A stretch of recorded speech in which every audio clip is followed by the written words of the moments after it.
Assalamualaikum warahmatullahi wabarakatuh. Perkenalkan, nama saya Imam Saputra dari kelas Manajemen C. Pada kesempatan kali ini saya akan menjelaskan mengenai kepemimpinan dalam organisasi.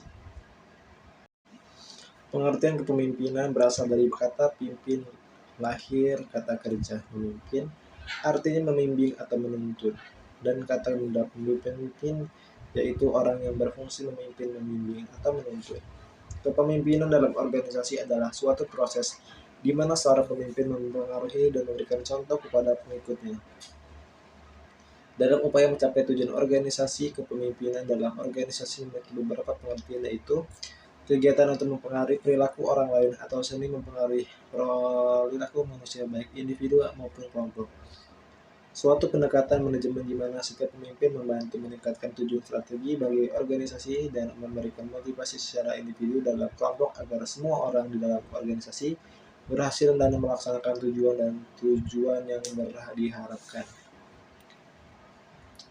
Kepemimpinan dalam organisasi memiliki beberapa sikap yang perlu diterapkan oleh seorang pemimpin, di antaranya menjalin kedekatan dengan anak buah, memberikan semangat dan motivasi, memberikan kepercayaan dan tanggung jawab. Dalam organisasi, pemimpin dapat menggunakan berbagai bentuk kekuasaan atau kekuatan yang berbeda untuk mempengaruhi perilaku bawahan untuk dalam berbagai situasi.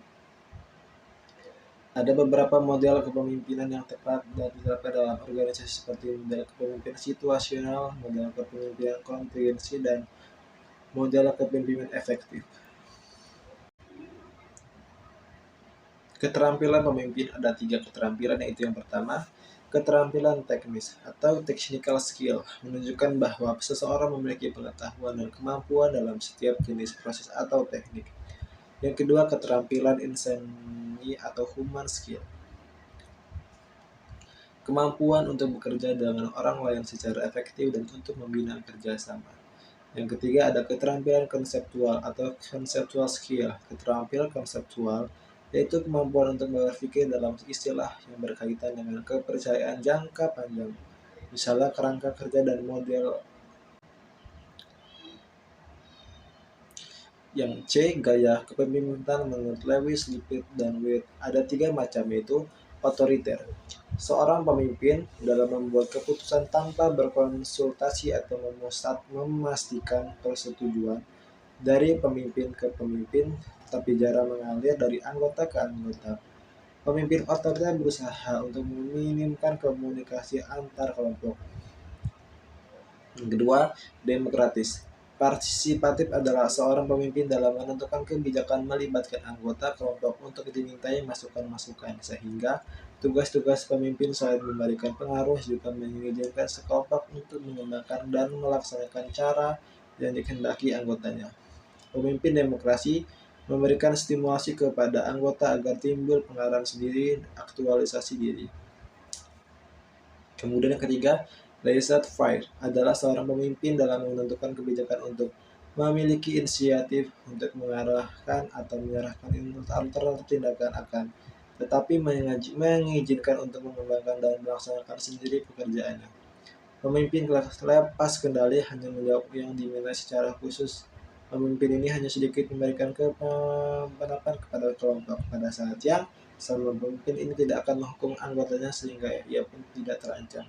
Menurut Joseph Ad, teori 4 sistem Renzi Likert dalam sistem manajemen pengambilan keputusan perlu memperhatikan 8 variabel, yaitu yang pertama, kepemimpinan, kedua, motivasi, ketiga, komunikasi, 4, interaksi, 5, pengambilan keputusan, 6, penentuan tujuan, dan yang ketujuh, pengendalian, dan yang kedelapan, kinerja. Kemudian yang E, gaya kepemimpinan menurut Renzi Likert. Teori 4 sistem memperkenalkan 4 gaya kepemimpinan. Gaya penguasa mutlak dan pemimpin kurang memberi kepercayaan kepada anak buah. Gaya penguasa semi mutlak bersifat otoriter, komunikasi yang jarang bersifat bebas dan terus terang, mengumumkan keluhan bawahan.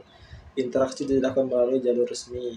Gaya penasehat melibatkan interaksi atasan bawahan, manajemen menaruh kepercayaan kepada bawahan, tapi tidak mutlak. Gaya pengajak serta N mengutamakan partisipasi nyata pegawai. Peran serta pegawai tinggi hasilkan produktivitas tinggi. Gaya kepemimpinan pemerintahan menurut Kencana 2003, yaitu gaya demokratis, yaitu cara dan irama seorang pemimpin pemerintahan dalam menghadapi bawahan dan masyarakat dengan memakai metode pembagian tugas dengan bawahan. Gaya birokratis yaitu cara dan irama seorang pemimpin pemerintahan dalam menghadapi bawahan dan masyarakat menggunakan metode tanpa mendahului gaya kebebasan, yaitu cara dan irama seorang pemimpin pemerintahan dalam menghadapi bawahan dan masyarakatnya. Menggunakan metode pemberian keseluruhan pembahasan seluas-luasnya, yaitu gaya otoritas, yaitu cara dan irama seorang pemimpin pemerintahan dalam menghadapi bawahan dan masyarakat menggunakan metode kekuasaan. Kemudian F, teori-teori kepemimpinan. Komunikasi kepemimpinan merupakan aktivitas penyampaian pesan informasi dan tugas melalui media tertentu yang dilakukan oleh seorang pemimpin kepada bawahannya dengan tujuan tertentu. Teori sifat teori ini berkesimpulan bahwa kepemimpinan orang besar atau great man didasarkan atau sifat-sifat yang dibawa sejak lahir, jadi merupakan sesuatu yang diwariskan. Itulah sebabnya teori ini juga dikenal dengan teori genetis. Artinya pemimpin adalah dilahirkan, tidak dibentuk. Kemudian teori lingkungan. Teori ini berasumsi bahwa munculnya pemimpin-pemimpin itu merupakan hasil dari waktu, tempat, dan keadaan atau situasi dan kondisi. Kemudian teori interaksi dan harapan atau interaction expression theory. Teori ini berasumsi bahwa semakin terjadi interaksi dan partisipasi dalam kegiatan bersama-sama, semakin meningkatkan persamaan, saling menyukai atau menyenangi satu sama lain, dan semakin memperjelas pengertian atau norma-norma kelompok. Teori humanistik. Teori ini berasumsi bahwa seorang pemimpin bisa dikatakan berhasil dalam mengelola suatu organisasi jika ia mampu memberdayakan orang-orang atau ada di dalamnya. Yang ketiga, teori tukar-menukar atau exchange theory. Teori ini berasumsi bahwa interaksi sosial menggambarkan suatu bentuk tukar-menukar di mana anggota-anggota kelompok memberikan kontribusi dengan pengorbanan mereka sendiri dan menerima imbalan dengan pengorbanan kelompok atau anggota-anggota yang lain. Proses ini sesungguhnya menekankan adanya give and take antara pemimpin yang dipimpin.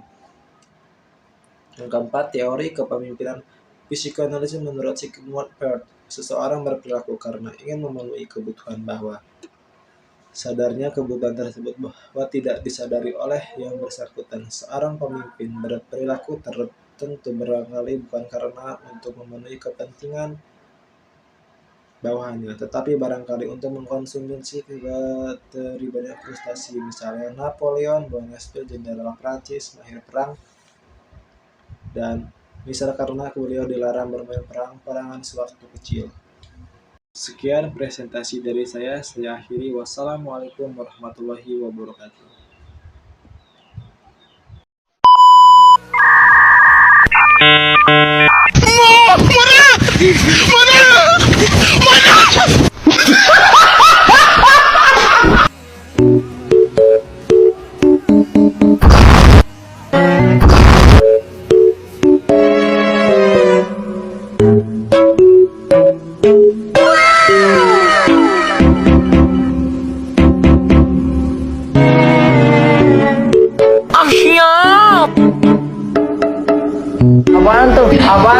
Apaan tuh?